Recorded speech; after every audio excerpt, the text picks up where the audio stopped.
Hello friends, आप सभी लोगों का स्वागत है हमारे यूट्यूब चैनल कविंदर भैया। तो आज हम पढ़ेंगे use of has to, have to और हैड टू। तो देखिए दोस्तों, हम इस वीडियो में देखेंगे कि हैज़ टू, हैव टू और हैड टू का प्रयोग कैसे करते हैं, इसका नियम क्या है। जैसा कि हमने यहाँ पर नियम लिखा है और इसमें कुछ एग्जाम्पल भी लिए हैं जिस प्रकार हम समझेंगे। चलिए स्टार्ट करते हैं। हैज़ टू, हैव टू और हैड टू का प्रयोग जिन वाक्य के अंत में पढ़ता है, पढ़ता था, पढ़ेगा आदि शब्द आते हैं उनमें has to, have to, had to का प्रयोग किया जाता है।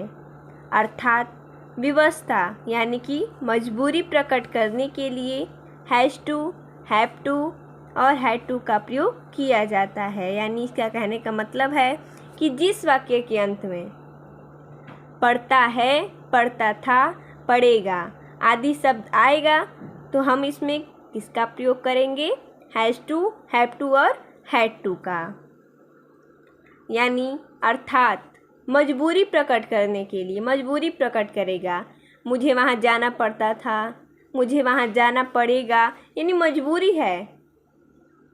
हम ऐसे समझ सकते हैं कि जो हम वाक्य को पढ़ेंगे तो हमें ऐसा लगेगा कि उस वाक्य में मजबूरी है, मुझे जाना पड़ा, ये भी मजबूरी वाला वाक्य है। तो हम उसमें किसका प्रयोग करेंगे? Has to, have to, had to.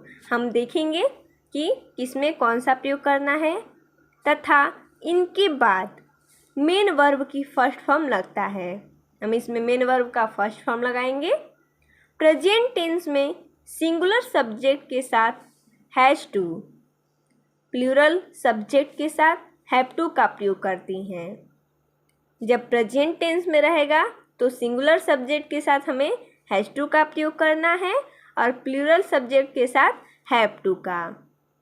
और जब पास्ट टेंस में रहेगा तो सब्जेक्ट के साथ हम हैड टू का प्रयोग करेंगे। इसमें नहीं होता है, यानी प्लूरल नहीं होता, इसमें जो भी पास्ट में आएगा उसमें हम हैड टू लगाएंगे।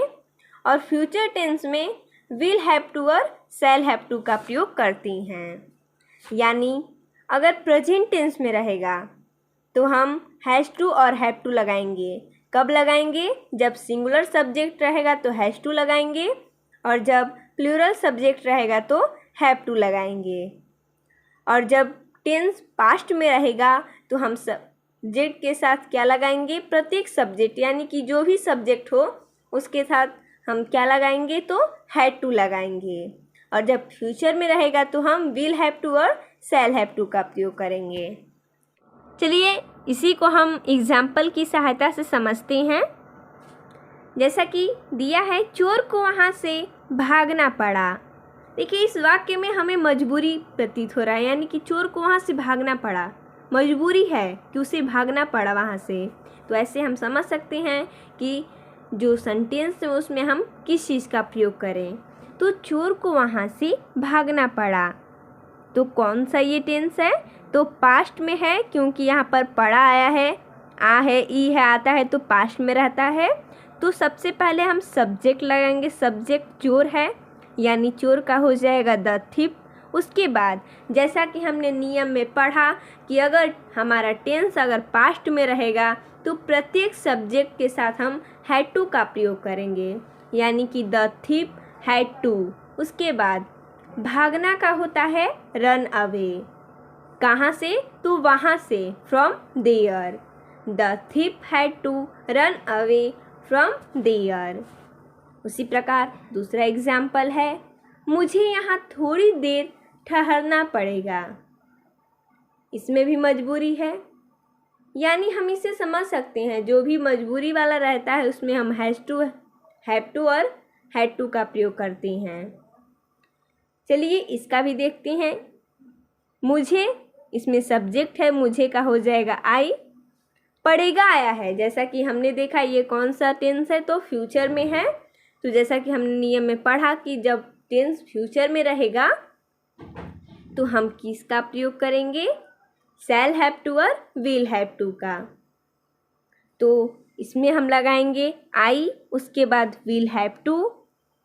ठहरना का होता है स्टे। क्या होता है? स्टे। यहाँ का हो जाएगा हियर। दिया है थोड़ी देर, for some time. I will have to stay here for some time. इसी प्रकार अगला है मुझे प्रतिदिन उसके लिए खाना बनाना पड़ता है। ये भी मजबूरी है कि हमें उसके लिए खाना बनाना पड़ता है, तो इसमें भी मजबूरी है। तो मुझे का हो जाएगा आई, किस टेंस में है, पढ़ता है। यानी कि देखिए ये हमारा किस में है, तो प्रेजेंट में है। तो जब हमने जैसा कि देखा कि जब टेंस प्रेजेंट में रहता है तो हम सिंगुलर सब्जेक्ट के साथ हैज टू का प्रयोग करते हैं और प्लूरल सब्जेक्ट के साथ हैव टू का प्रयोग करते हैं। तो जो हमारा आई है वो प्लूरल सब्जेक्ट में आता है, तो आई के संग हम हैव टू का प्रयोग करेंगे, हो जाएगा आई हैव टू। उसके बाद खाना बनाना का हो जाएगा कुक फूड, उसके लिए फॉर हिम, प्रतिदिन का हो जाएगा daily. I have to cook food for him daily. अगला है उसे सुबह गर्म पानी पीना पड़ता है। इसका हो जाएगा, उसे का हो जाएगा सी, या आप यहाँ पर ही भी लगा सकते हैं क्योंकि ये जो हमारा टेंस है उसे सुबह गर्म पानी पीना पड़ता है। इसको पढ़ने से ये नहीं पता चल रहा है कि यहाँ पर लड़की है या लड़का, तो आप यहाँ पर ही भी लगा सकते हैं और सी भी लगा सकती हैं। और ये जो हमारा टेंस है वो हमारा प्रेजेंट में है, तो इसमें हम हैज टू और हैव टू का प्रयोग करेंगे।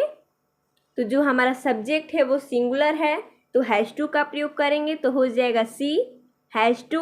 उसके बाद पानी पीना का हो जाएगा ड्रिंक। लेकिन देखिए गर्म पानी पी रहा है तो पीना का तो हो जाएगा ड्रिंक, गर्म पानी का हो जाएगा हॉट वाटर। कब, तो सुबह में, in the morning. She has to drink hot water in the morning. तो देखिए दोस्तों, हमने इसमें इतना एग्जाम्पल लिया था। तो मिलते हैं नेक्स्ट वीडियो में नए नियम के साथ। धन्यवाद दोस्तों।